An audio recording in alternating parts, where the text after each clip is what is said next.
Buenas tardes, de nuevo en el canal de YouTube, Centro Sefarad Israel.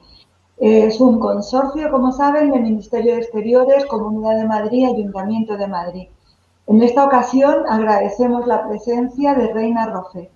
Es una sesión más de nuestro ciclo de Arendt a Wiesel, Bibliotecas de Autor.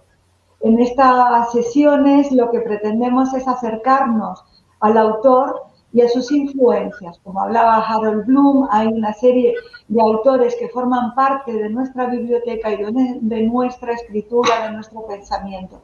Y por eso en estas sesiones nos acercamos al autor a través de esas influencias. Queremos agradecer a Reina Rofe, es narradora y ensayista. Entre su obra se encuentran novelas como Llamado al Puf, de 1973. Como ven, empezó muy joven en este camino literario. Monte de Venus en el 76, La Rompiente en el 87, Cielo Dividido en 96, Lorca en Buenos Aires en el 2016. También es autora de libros de relatos como Aves exóticas o 5 cuentos con mujeres raras y uno más. También ha publicado Conversaciones americanas, entre otros ensayos. Y además de una larga lista de ensayos, de artículos de prensa, es una activista cultural que desarrolla encuentros con escritores, talleres literarios y mantiene viva todo lo que es nuestro conocimiento en torno a la literatura. En esta ocasión, Reina se va a acercar a estos autores que le han influido, muchos de ellos en el ámbito de su territorio de nacimiento, es Argentina, pero ella vive en España y también además participa en lo que podemos llamar la cultura judía. Así que, como ven, tienen muchas ramificaciones todos los elementos que forman parte de esa obra tan intensa e interesante que tiene Reina. Gracias, Reina, por estar hoy con nosotros aquí. Bueno, es un gusto para mí, Esther, participar de este ciclo y poder comentar cuál es mi biblioteca privada, mi biblioteca secreta, aquellos autores que ayudaron para mi formación, que fueron fundamentales. Yo, bueno, como ya tengo cierta edad, he leído mucho, he leído distintas literaturas y podría nombrarte cantidad de escritores franceses, ingleses, norteamericanos, rusos, de distintos países que han sido clave en mi literatura. Yo más que de influencias siempre me gusta hablar de marcas de escritura, de marcas de lectura, mejor dicho, marcas de lectura, porque todo lo que una lee va dejando una huella importante y nos va dando pautas de formas de escritura, de temáticas, etc. Yo quisiera hacer un repaso rápido por la literatura argentina judía, que fue fundamental no solo para los judíos, los lectores y los escritores que vinieron después de origen judío, sino para la Argentina. Eh, Recuerdo como muy fundamental un escritor que se llama Alberto Gerchunov, que bueno, él se crió en una de las colonias que se crearon en la Argentina para los refugiados que salían huyendo de los pogroms de Europa. Esas colonias fueron fundadas por un hombre muy piadoso y generoso que fue el barón Gil. Y varios de estos escritores que voy a nombrar pasaron su infancia en estas colonias que se crearon fundamentalmente en ciertas provincias argentinas, sobre todo en Entre Ríos. Alberto Gerchunov, que se llamaba Abraham, pero cuando le dan la nacionalidad argentina ya cambia el nombre por Alberto, se crió en ese paisaje, en esa colonia, como un agricultor más, y se mezcló con los argentinos de esa provincia y su proceso de asimilación, ¿verdad? Y ese tema de la asimilación es el que frecuentan muchos otros. Y yo también lo he frecuentado en mis obras de ficción. Gerchunov luego se traslada a Buenos Aires y se convierte en un gran periodista, un gran escritor, y su ópera prima es Los Gauchos Judíos. Los Gauchos Judíos, que cuenta la historia de su infancia, de episodios de estampas costumbristas que dan cuenta de esa reunión entre el que llega y el que está, y cómo se van uniendo y formando juntos en trabajos de campo, en trabajos agrícolas y también ganaderos. Gerchunov, cuando va a Buenos Aires, empieza a trabajar como periodista en los grandes diarios argentinos y revistas argentinas y se hace inmediatamente muy conocido. Publica Los Gauchos Judíos en 1910, cuando se celebra el centenario de la República Argentina, cuando se celebra la Revolución de Mayo, que fue de 1810, que a través de esa revolución se logra la independencia de España. Esta obra de Gerchunov se convirtió en un bestseller, a pesar de que todas estas estampas de infancia, esta crónica de la asimilación, todo esto lo pone hasta difícil para el lector, porque se mezcla el castellano con muchas palabras en yiddish y en hebreo. Pese a todo, se convierte en un bestseller el libro. Bueno, Gerchunov mereció algunas biografías y quiero mostrarles esta, ¿verdad? No sé si se ve aquí, sí, de una amiga muy querida, también una escritora y profesora judía, Mónica Surmuk, que escribió esta brillante biografía de Gerchunov. Y ella dice algo interesante, muy breve, les voy a leer un párrafo. Dice que, este libro, Los Gauchos Judíos, ¿verdad?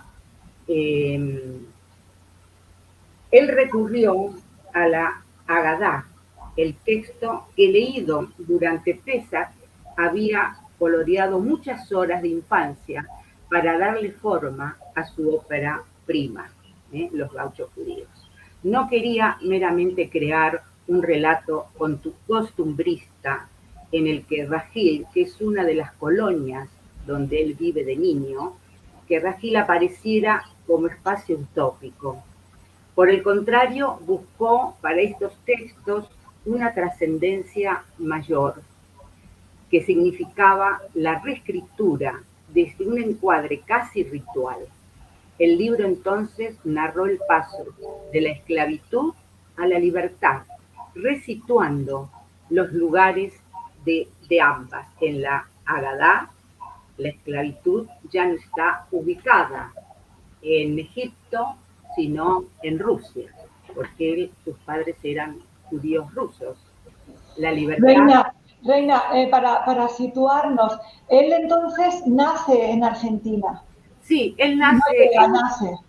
en la Sí. Argentina. Sus padres, Son ¿verdad? sus Eran padres. rusos, que Bien. se Y trasladan. podemos encontrar este libro, ¿dónde está editado? El libro que habla de su vida, la biografía. Bueno, los gauchos judíos, no sé si aquí existe, posiblemente se encuentre en alguna biblioteca, porque tuvo muchísimas ediciones.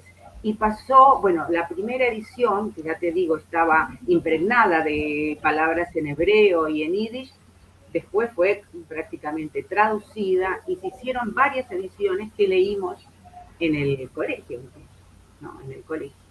Así que el tema de la asimilación para mí también está presente. Y Y luego yo también empleé, después de mucho tiempo de leer estos libros, pude emplear en mi biografía novelada, Lorca en Buenos Aires, algunas de estas estampas de época costumbristas que había leído en estos libros, pero también en otro autor judío teatral muy importante, que fue Samuel Eichelbaum, ¿no? Que también se crió en una de estas colonias, ¿sí? Y luego viaja a Buenos Aires y también se transforma en un escritor muy importante, entre los importantes escritores. Es decir, lo que quiero decir que eran autores que fueron tan importantes en su momento como Borges, ¿no? Para decir un autor muy conocido aquí. Y bueno, Echerbaum también pasa de la provincia a Buenos Aires y se dedica al teatro. Tiene dos etapas, una etapa más naturalista y luego una etapa un poco más refinada, con influencia de Strindberg o Ibsen o Chekhov, ¿verdad? Y da una obra que también fue llevada al cine, que se llama El guapo del 900, que también está formada por estampas de época y que trata del caudillismo, ¿no? De aquellos guardaespaldas, de gente de, que, que, tenían que tapar la corrupción política. Un autor muy socialista, que también bregó por todo lo que era la marginación social. Después hay otro autor que yo quiero enormemente, que, bueno, firmaba con el seudónimo de César Tiempo, pero su nombre verdadero era Israel Seitlin. Él sí nace, creo que en Ucrania, nace en Ucrania y luego se traslada con sus padres a la Argentina. Bueno, César Tiempo, a quien yo conocí personalmente, es así como Gershunov se considera el primer narrador judío de la Argentina, César Tiempo se considera el primer poeta de la Argentina. Publicó varios libros de poesía con temática judía, como es Sabation argentino, Sábado Domingo, Sábado Pleno, y también fue autor teatral. César Tiempo figura en mi biografía novelada de Lorca, porque Lorca, cuando visita Buenos Aires, conoce a casi todos los escritores e intelectuales argentinos de la época, y uno de ellos es César Tiempo. César Tiempo, que también era autor teatral, además de poeta, lo invita a Lorca al estreno de una de sus obras teatrales en el teatro, un teatro de Buenos Aires, que ahora se llama, bueno, de otra manera, en la época se llama SNAF, el Teatro SNAF. Bueno, y allí aparece por la puerta del teatro Carlos Gardel, que andaba por la zona, es decir, nuestro gran cantante Gardel, ¿no? El que cada día canta mejor, según dicen, y humorísticamente. Y se lo presenta a Lorca. Así que César Tiempo y también Eichelbaum aparecen como personajes en esta biografía novelada mía. Es decir, ha sido tal la influencia, ¿no? que tuvieron para mí. Y bueno, yo lo conocí mucho a César Tiempo, casi al final de su vida, ¿no? César Tiempo muere en 1980, era de 1906, y miren, muere en 1980, así que yo tuve la oportunidad, como empecé muy jovencita, en los años 70, a trabajar en periodismo y a publicar mis primeros libros, tuve la dicha de conocerlo. También conocí a otro autor que quise mucho y que es Bernardo Berbisky. otro autor judío, ruso, pero él sí nacido en la Argentina, que traducía a Dostoyevsky del ruso, que fue otro un gran periodista, que escribió una serie de notas en los periódicos que tuvieron muchísima repercusión, y es el primero que llama Villa Miseria a lo que aquí se dice chabolas. Él empieza a hablar de la marginación y le da nombre en la Argentina hasta el día de hoy, esas chabolas, esos asentamientos precarios en el cordón de la ciudad, ¿verdad? Eh, Se siguen llamando Villa Miseria. Así que le dio nombre a esto tan tremendo, ¿no? De la marginación social, de gente muy pobre, donde se mezcla todo tipo de gente, argentinos muy marginales, pero también gente que llegaba de Paraguay, es decir, de países cercanos, limítrofes, ¿no? Paraguay, Bolivia, etcétera. No tenían dónde vivir, vivían haciendo, como se dice en la Argentina, changas, pequeños trabajos, y se juntaban en esas casas precarias. Además, Berbisky se ocupó mucho del tango, escribió muchas cosas sobre el tango, incluso una novela que se llama Calle de Tango y que fue llevada también al cine, fue llevada al cine con un actor eh, que fue muy conocido en Argentina, Hugo del Carril, ¿no? Bueno, todas esas lecturas que yo hice, bueno, de la gran novela que después escribió Berbisky, que se llamó Villa Miseria también es América, ¿no? Dejaron en mí una huella importante. Además, el hecho de poder tratarlos personalmente, hablar con ellos, de la época en la que ellos empezaron a escribir, me situaron mucho para poder hablar luego de los años 30, porque Lorca se traslada a Buenos Aires y está casi 6 meses en el Río de la Plata, entre octubre del año 33 y marzo del 88. Así que ellos pululan por mis libros.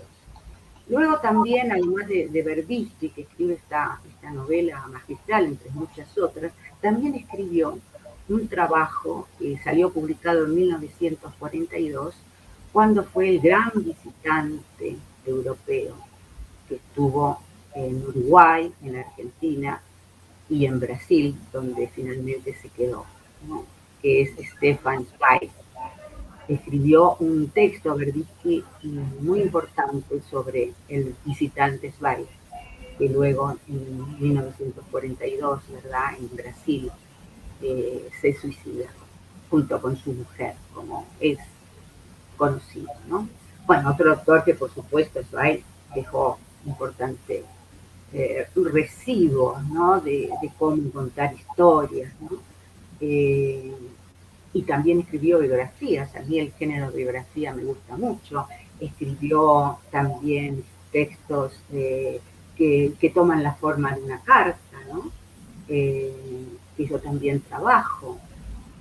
Y bueno, aparte de Gerchunov, Echelbaum, Berbisky, César Tiempo, también hay otros escritores como Bernardo Cordon, no sé acá cómo citar este libro, tengo todos los cuentos de Bernardo Cordon, otro escritor judío muy importante para nosotros y que es tan importante como Roberto Art, ¿verdad? En nuestra literatura hay un eje que pasa por Borges y Roberto Art, autor de Los Siete Locos, Los Lanzallamas, El Juguete Rabioso, esos autores que Roberto Art dejó muchísima huella en mí, ¿no? Bernardo Cordon es como otro de los grandes del cuento realista. Tiene también un cuento largo, muy importante, que se llama Alias Gardelito, y es la recreación de un ladrón de Pucamonta pero que se cree Gardel, ¿no? Carlos Gardel.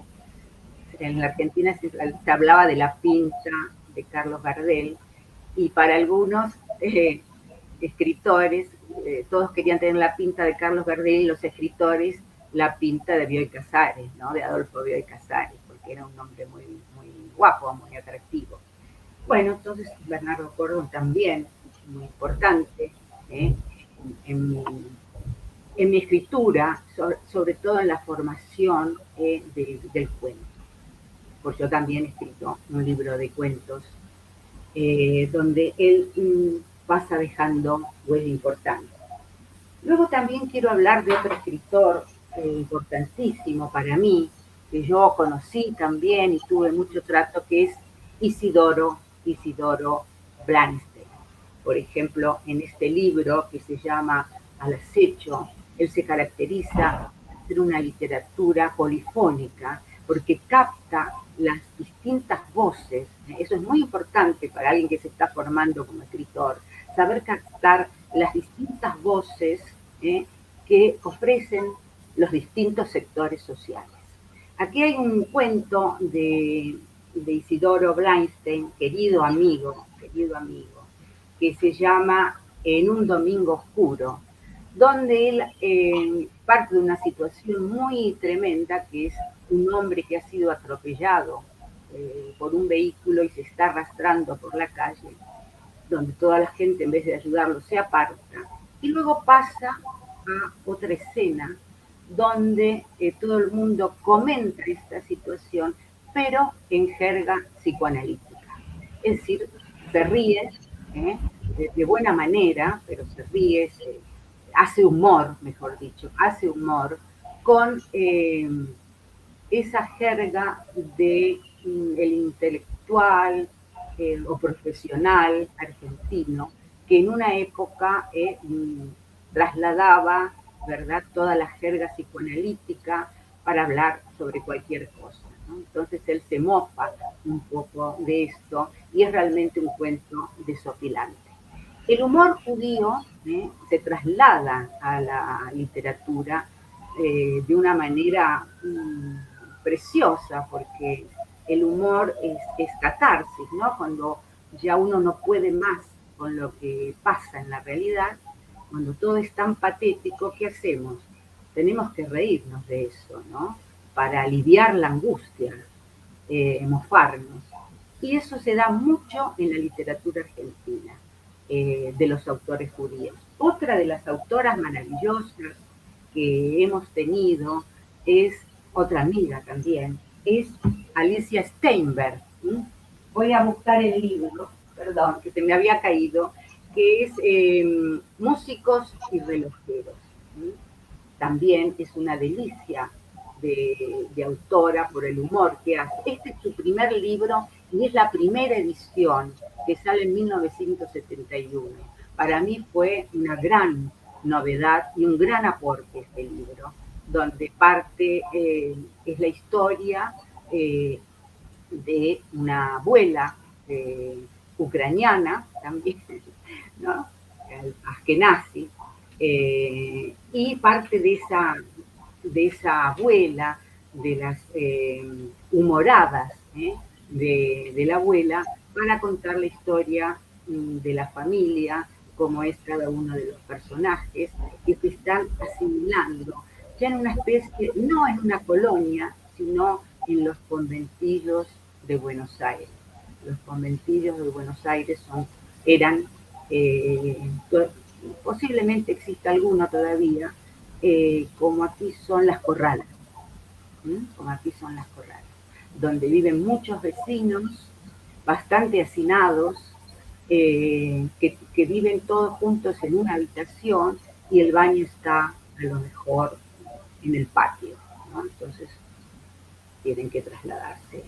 Y acá podemos ver el humor tierno y fino de los escritores judíos, la ironía, ¿no? En un parrafito que voy a leer de Músicos y relojeros, que alude de forma muy notoria a las profesiones que tenían muchos judíos en la Argentina, ¿no? eran relojeros y también músicos. Dice, por ejemplo, decía mi abuela que el 90% de los males del hombre provenían del estreñimiento. En casa lo padecían todos y había un continuo ir y venir de recetas para combatirlo.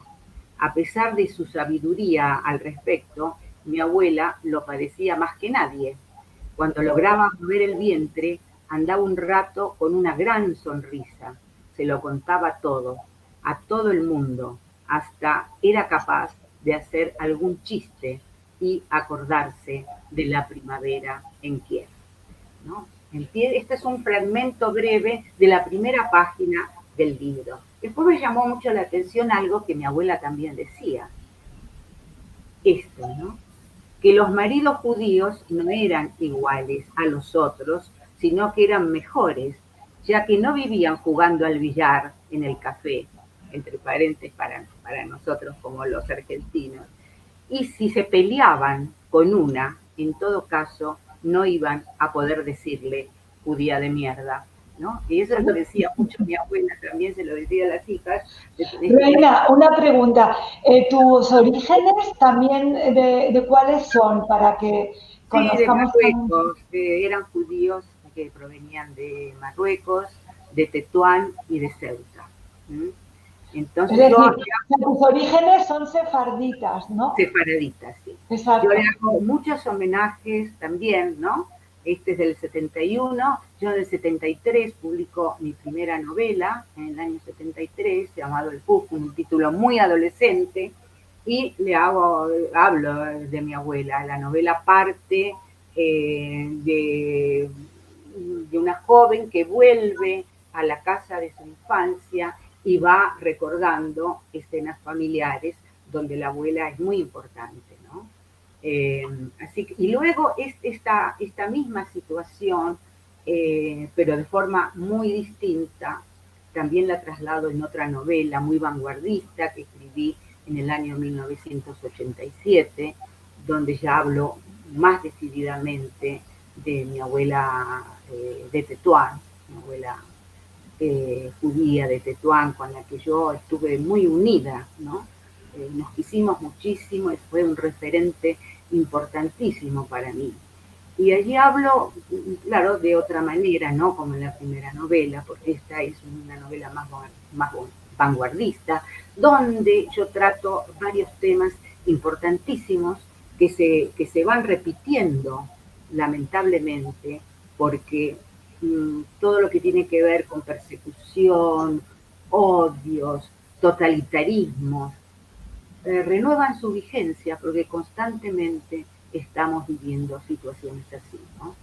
Eh, entonces, yo allí tematizo la dictadura argentina, pero de otra manera, como yo no quería hablar de la brutalidad de esa dictadura argentina, que ocupa desde el año 1976 hasta 1983, quise hablar de otra manera y puse en el centro de la narración a una mujer que cuenta la historia.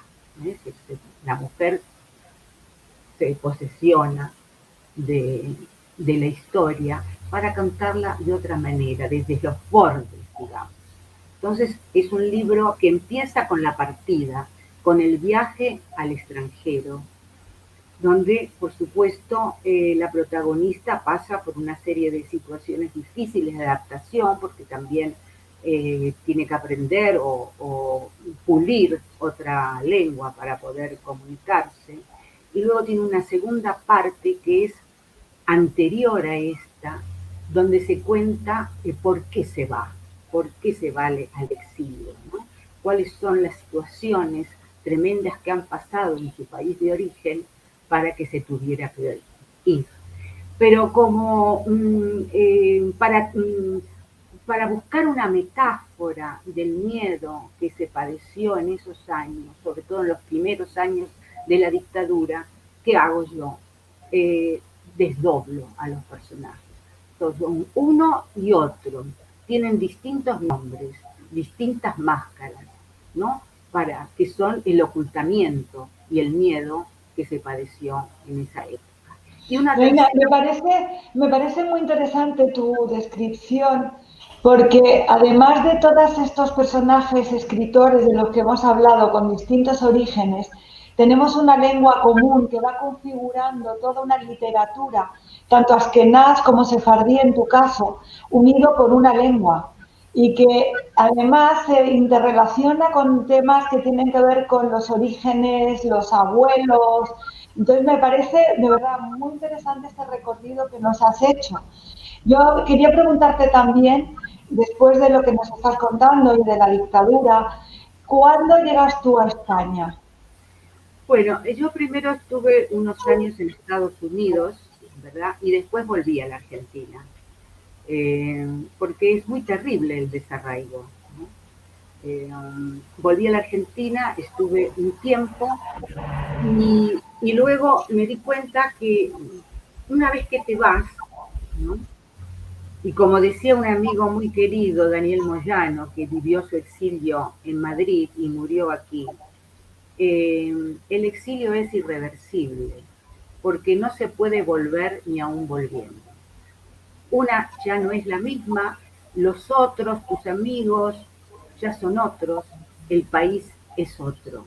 Y entonces el desajuste que se produce es muy tremendo. Este tema del regreso, después de haber tematizado en varias ocasiones situaciones de exilio, de distintos tipos de exilio, yo tematicé el regreso en otra novela que se llama El cielo dividido.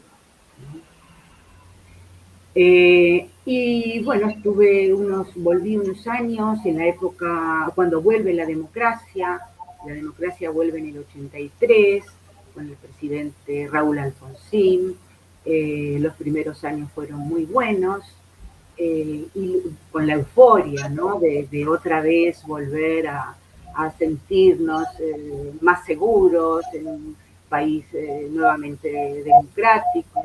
Nosotros pasamos por muchos golpes militares, cada uno más atroz, pero los peores fueron los de esos años, ¿no? Del 76 al 83.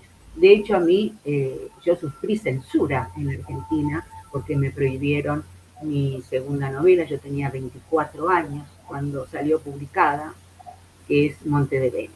Bueno, en esa época prohibían todo, ¿no?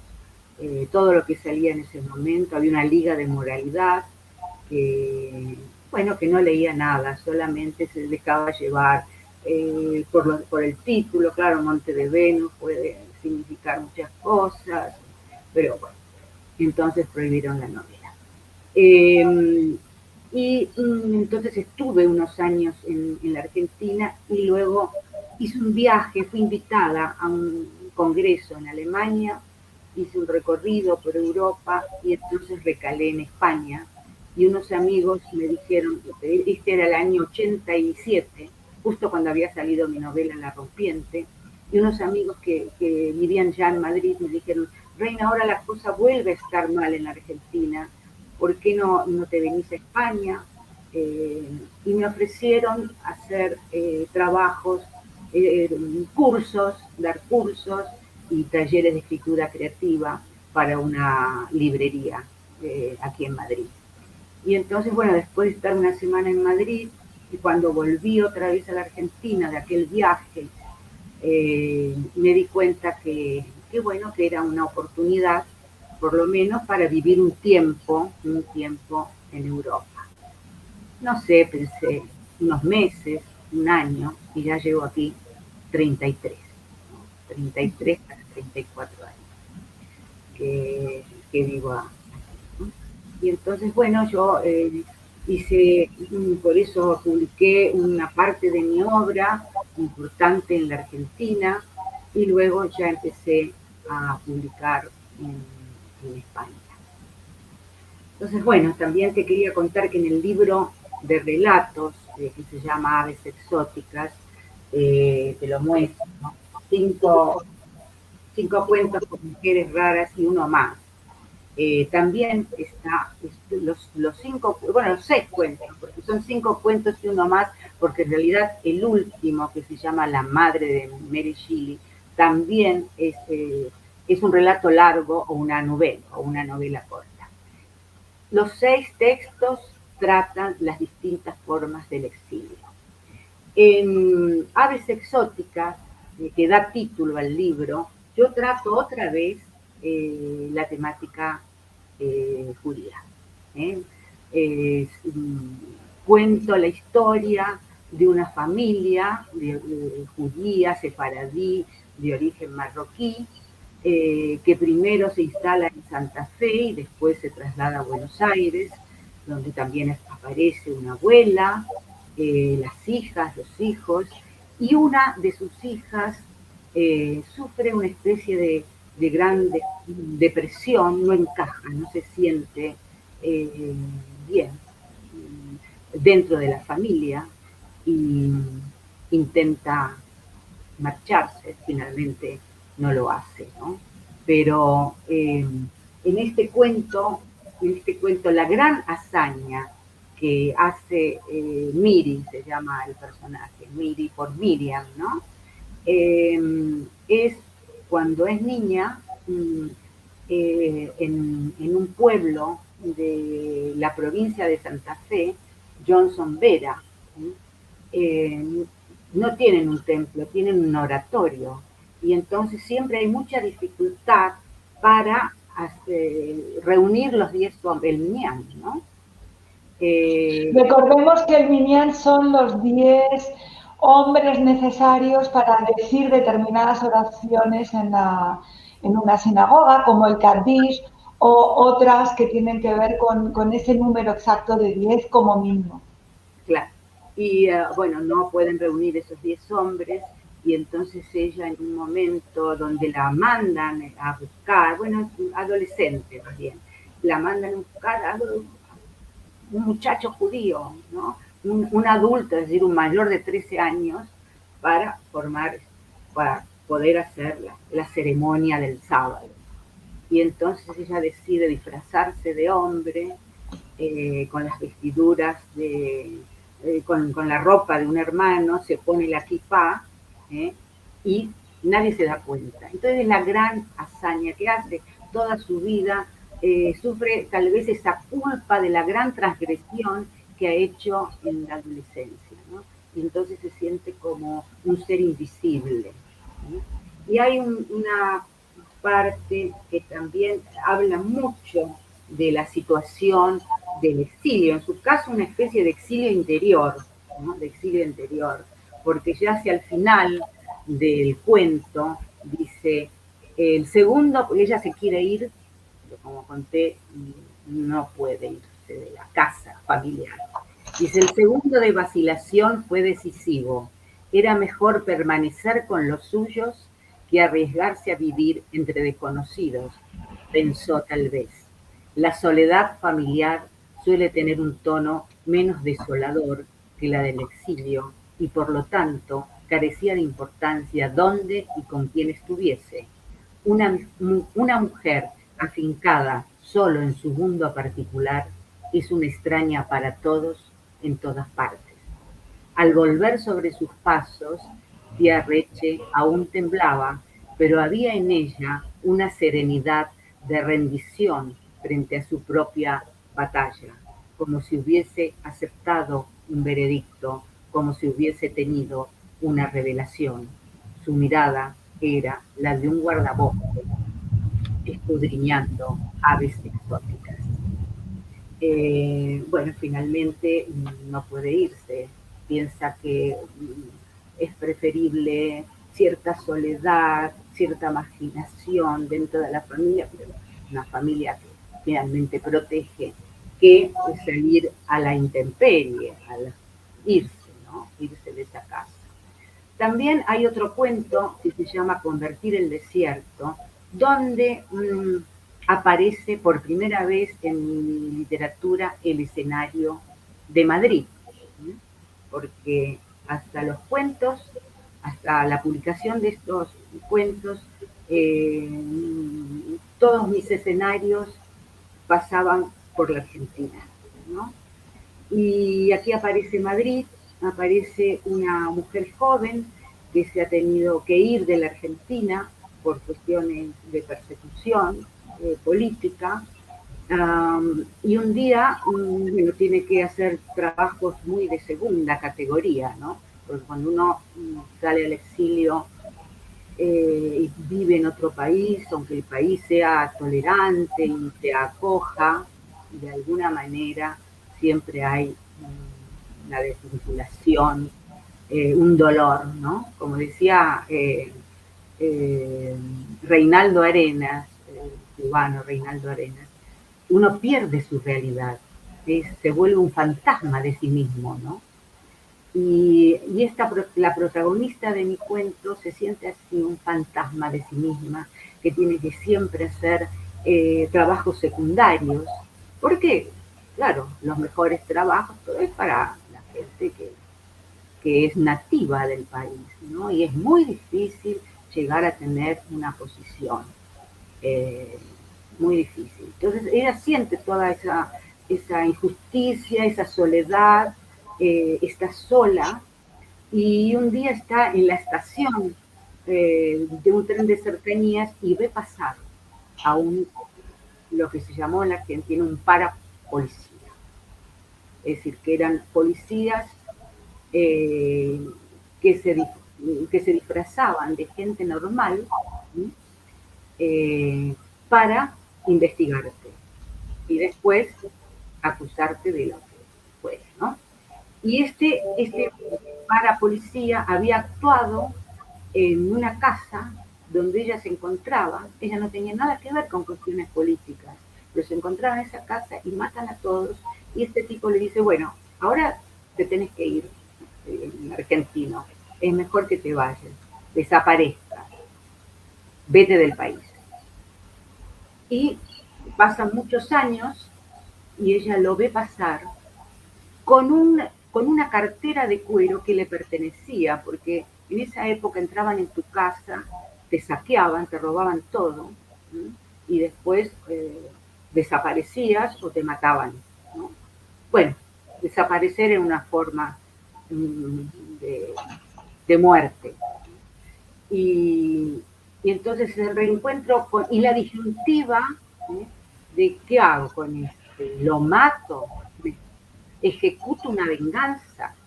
Y entonces es toda la persecución de este personaje que reencuentra para finalmente darse cuenta que la justicia no está en sus manos, que no es así, que no es así, ¿no? Y entonces el hecho de encontrar a otro personaje eh, que la va llevando hacia la aproximarse a un concepto de valores nuevamente, que tienen que ver con el arte, con los valores que ella había tenido en su infancia y adolescencia hace que. Y otro que es también decididamente la temática del exilio es La madre de Mary Shelley, donde tematizo la relación entre madre e hija, pero una madre que ha tenido que dejar a la hija con una tata, y se ha tenido que ir, desaparecer también durante muchos años y después vuelve a reencontrarse con su hija. Y esta chica que de pronto ya tiene 15 años no sabe nada de su madre. Y le empieza, cuando la madre vuelve y vuelve con su biblioteca, fíjate la importancia de la biblioteca, ¿no? La niña la reconstruye como puede a la madre a través de todos los libros de su biblioteca, donde la madre ha subrayado y ha puesto notas, ¿no? Es decir, que la reconstruye como el doctor, ¿verdad? Frankenstein hizo a su extraña criatura, ¿no? Con trozos de aquí, recuerdos de allá, ¿no? La va uniendo. Y bueno, también trata el tremendo drama, ¿no? De la separación con los hijos por cuestiones exilio. También hay dos grandes poetas que fueron fundamentales para mi formación. Uno es Juan Gelman, ¿verdad? Que aquí en España es bastante conocido porque obtuvo el premio Reina Sofía y también el Cervantes en 2007, a quien yo también tuve el gusto de conocerlo, tanto en la Argentina, antes de marcharse al exilio, y luego aquí lo vi varias veces y estuve en la recepción que la Embajada Argentina le ofreció cuando ganó el premio Cervantes. Pero hay una poeta que para mí es fundamental, que sí su poesía me impregnó mucho, ¿no? Tuvo un gran peso para mí, que es Alejandra Pizarnik, ¿no? De la que, bueno, he hablado en varias ocasiones y que, bueno, su poesía que la tengo aquí, su obra completa, su poesía completa, pero bueno, he leído sus diarios, he leído la correspondencia, y no se ve bien en la cámara, bueno, ahí está Alejandra, ¿eh? Una Alejandra tan desolada, que yo, fíjate que por una cuestión de tiempo, no la conocí personalmente, porque ella se suicida en 1972 y yo empiezo a aparecer más o menos en esa época, 72, 73, y no llegué a conocerla, pero sí conocí a muchos de sus amigos, ¿no? Y la gente que la conoció siempre dice, ¿no? Que, bueno, a pesar de que tenía un lado tan dramático, porque si vemos los núcleos temáticos de su poesía, ¿no? Que siempre aparece el binomio vida, muerte, la imposibilidad del amor, la noche, la oscuridad, eh, bueno, la soledad, la extrañeza ante un mundo en el que ella no encaja, y lo dice en, en muchas, en muchos de sus textos, en sus cartas, en su poesía está muy presente, ¿no? Siempre esa idea de la muerte, bueno, que acabará finalmente en, en suicidio, ¿no? Este desajuste que ella tenía con la realidad. Pero a pesar de esa carga asiaga, ¿no? Que tiene toda su obra, ¿sí? Ella siempre, eh, yo creo que quería vivir permanentemente en éxtasis, y lo dice en una de sus poesías, ¿no? Vivir en éxtasis, como no logra ese punto, ¿no? De vivir, además porque es imposible vivir constantemente en éxtasis, y siente también la imposibilidad que le presentan las palabras. Ella trabajaba las palabras como si fueran objetos, ¿verdad? Era así un trabajo artesanal con las palabras. De ahí su gran poesía, ¿no? Eh, ¿Por qué hablo de los poetas siendo yo narradora? Porque, bueno, los narradores también tenemos ese anhelo de síntesis del poeta, ¿no? De decir lo máximo con las mínimas palabras, ¿no? Y a la vez, con lo mínimo, poder ofrecer toda una revelación, que es lo que ofrece Alejandra, principalmente con su poesía. Yo todavía sé, la he leído tanto que sé poemas de memoria, ¿no? Aquel de una mirada desde la alcantarilla puede ser una visión del mundo. La rebelión consiste en mirar una rosa hasta pulverizarse los ojos.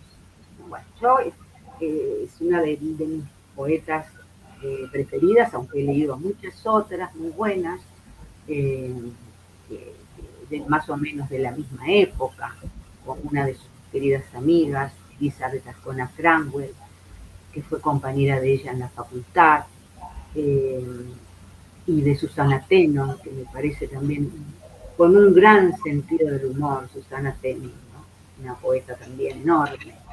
Y bueno, Alejandra siempre me pareció única, ¿no? Y bueno, ahora es eterna, ¿no? Es eterna. no deja de asombrar a cada nueva generación que aparece, ¿no? Que la redescubren, la releen.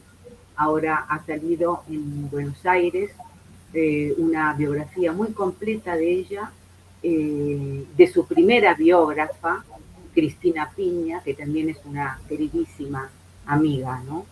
Eh, que reúne nuevos elementos para estudiar, ¿no?, la vida y la obra de esta poeta enorme que fue Alejandra Pizarnik. No sé cómo estamos de tiempo, Sí, Esther. estamos ya hemos pasado el tiempo, pero es tan interesante lo que nos estás contando que he querido dejar por lo menos esta reflexión acerca de Alejandra y el recuerdo de esos versos. Se acaba de celebrar un centenario, se han publicado libros, homenaje a esta gran autora que, como dices tú, nos dejó demasiado pronto. Reina, ha sido un verdadero placer hablar contigo. Nos alegra de que por fin podamos contar contigo en algún acto en Centro Sefarad de Israel, pero esperemos que además de este primer encuentro tengamos otros muchos, porque es muy interesante tu obra, muy interesante lo que cuentas y esa fusión entre ese mundo judío tan rico que tenía y que tiene Argentina, pero que además estás en tu nombre trasladado aquí en España. Porque en España nuestra relación con el mundo cultural es muy reciente, no habían comunidades judías que pudieran haber hecho sólida una obra de la que pudiéramos estar hablando en este momento. Así que agradezco mucho esta intervención tuya, porque al fin y al cabo forma parte de nuestra lengua, que es también una parte de nuestro territorio. Juan Gelman decía, como tú lo has nombrado, que él es también parte de esa cultura sefardí y lo es a través de esa España en la que él se reconoce también en ese pasado judío, de forma que todos ellos forman parte también de una nueva Sefarad en la que todos formamos parte. Muchísimas gracias, Reina. Quiero leerte más y en profundidad y tener aquí contar contigo pronto. Muchísimas gracias. Bueno, gracias a ti por darme esta oportunidad para contar esto, esta síntesis, ¿verdad?, de mis escritores queridos de Argentina. Hasta pronto.